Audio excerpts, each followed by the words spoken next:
নমস্কার। গল্পে গল্পে একান্তে কিছুক্ষণ চ্যানেলের আমি তৃপ্তি আপনাদের সকলকে স্বাগত জানাই।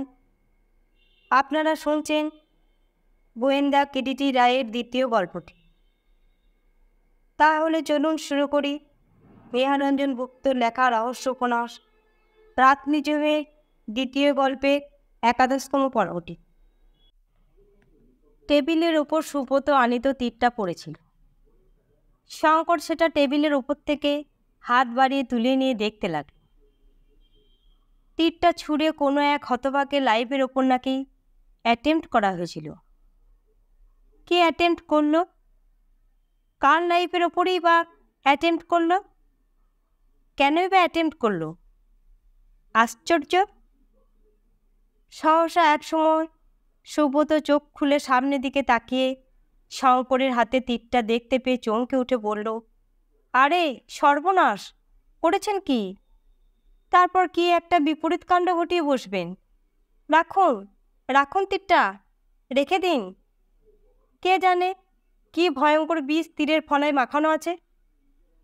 শঙ্কর এক প্রকার থতমত খেয়ে তীরটা টেবিলের ওপরে নামিয়ে রাখল। এমন সময় ভৃত্য গরম চায়ের কাপ হাতে ঘরে ঢুকে কাপটা টেবিলের ওপরে সুব্রতর সামনে নামিয়ে রেখে নিঃশব্দে কক্ষ থেকে বের হয়ে গেল। সুব্রত ধুমায়িত চায়ের কাপটা তুলে চুমুক দিল। আহ! একটা আরামের নিঃশ্বাস ছেড়ে সুব্রত শঙ্করের মুখের দিকে তাকালো। ওই যে তীরটা দেখছেন শঙ্করবাবু, একটু আগে কোনো এক অদৃশ্য আততায়ী ওটা ছুঁড়ে আমাকে ভব পারাপারে পাঠাতে চেয়েছিল। বলেন কি? শঙ্কর চমকে উঠল। আর বলি কি, খুব বরাত। এই যাত্রায় বেঁচে যাওয়া গেছে। শুধু একবার নয়, দুবার তীর ছুঁড়ে আমার জীবন সংশয় ঘটানোর সাধু প্রচেষ্টা করেছিল। তারপর আতঙ্কে শঙ্করের সর্বশরীর তখন রোমাঞ্চিত। তারপর আর কি, দুটোর একটা অ্যাটেম্পটও সাকসেসফুল হয়নি। প্রমাণ এখনও শ্রীমান সুব্রত রায় আপনার চোখের সামনেই সশরীরে বর্তমান। তা যেন হলো, কিন্তু এ যে ব্যাপার ভয়ানক দাঁড়াচ্ছে ক্রমে সুব্রতবাবু। শেষকালে কি এলোপাতারি হাতের সামনে যাকে পাবে তাকেই মারবে? মারতে পারুক ছাই না পারুক, সাধু প্রচেষ্টার অভাব যে হবে না এ কথা কিন্তু হলফ করে বলতে পারি মিস্টার সেন। সুব্রত বললে, কিন্তু এভাবে একদল ভয়ঙ্কর অদৃশ্য খুনিদের সঙ্গে কারবার করাও তো বিপজ্জনক। মুখোমুখি এসে দাঁড়ালেও না হয় এদের শক্তি পরীক্ষা করা যেত, কিন্তু এ গরিলা যুদ্ধের মতো। মেঘনাথ যিনি, তিনি হয়তো সামনাসামনি দাঁড়িয়েই কল টিপছেন, আর কতগুলো পুতুলকে কোমরে দড়ি বেঁধে যখন যেমন যেদিকে নাচাচ্ছেন তেমনি নাচছে। সুব্রত বলে, কিন্তু মেঘনাথটি কে? শঙ্কর সুব্রত মুখের দিকে তাকিয়ে প্রশ্ন করল। আরে মশাই, সেইটাই যদি জানা যাবে তবে এত হাঙ্গামায় বা আমাদের পোহাতে হবে কেন? সুব্রত হাসতে হাসতে জবাব দিল। তারপর সহসা হাসি থামিয়ে যথাসম্ভব গম্ভীর হয়ে সুব্রত বললে, আজ আমার একটি হতভাগ্য প্রাণ নিতে এসে প্রাণ দিয়েছে। সে কি? হ্যাঁ, বেচারা আমাকে মারতে এসে নিজে প্রাণ দিয়েছে। সুব্রত বললে, বলেন কি? তা কেমন করে জানলেন? হতভাগ্যের মৃতদেহ এখনও শালবনের মধ্যে পড়ে আছে। পুলিশে একটা খবর দেওয়া তো দরকার। শঙ্কর বললে, তা দরকার বই কি, পুলিশ যাত্রা বড় সুবিধার নয়। আগে থেকে সংবাদ একটা দিয়ে রাখায় আমার মতে ভালো। কেননা নইকে হয় ও হয়কে নই করতে তাদের জোড়া আর কেউ নেই। কিন্তু এত রাত্রে কাকে থানায় পাঠানো যায় বলুন তো?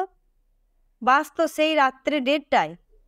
ধারে কাছে তো থানা নেই, সেই একদম কাতরাসগড় নই তেঁতুলিয়া হল্টে। তাছাড়া ব্যাপার ক্রমে যা দাঁড়াচ্ছে, কোনো চেষ্টাকেই যেন আর বিশ্বাস করা যায় না। কিন্তু থানায় লোক পাঠাতে আর হলো না। ভৃত্য এসে সংবাদ দিলে থানা দারোগাবাবুর কাছ থেকে একজন লোক এসেছে, সুব্রতবাবুর সঙ্গে দেখা করতে চায়। আমার সঙ্গে? সুব্রত উঠে দাঁড়ালো। বাইরে এসে দেখলে একজন চৌকিদার অপেক্ষা করছে। তুমি? সুব্রত প্রশ্ন করলে। আগে দারোগাবাবু আপনার নামে একটা চিঠি দিয়েছেন। একটা মোটা মুখবন্ধ অন হুইচ ম্যাজিস্ট্রেট সার্ভিস খাম লোকটা সুব্রতর দিকে এগিয়ে ধরল। সুব্রত খামটা হাতে করে ঘরে ঢুকতেই শঙ্কর বললে, কি ব্যাপার সুব্রতবাবু? দারোগাবাবু একটা চিঠি পাঠিয়েছেন। ভালো কথা। দেখুন তো লোকটা চলে গেল নাকি? কেন? তাড়াতাড়ি চাকরটাকে জিজ্ঞাসা করুন। এই ঝুমন, শঙ্কর ডাকল। বাবু। ঝুমন দরজার ওপরে এসে দাঁড়ালো। চৌকিদারটা কি চলে গেছে? আগে না, চুটিয়া খাচ্ছে। তাকে একটু দাঁড়াতে বল। ঝুমন চলে গেল। ব্যাপার কি? শঙ্কর সপ্রশ্ন দৃষ্টিতে সুব্রতর মুখের দিকে তাকালো। এই লোকটার হাতেই দারোগাবাবুকে শালবনের খুন সম্পর্কে একটা খবর দিয়ে দিন না, তাহলে আর লোক পাঠাতে হয় না।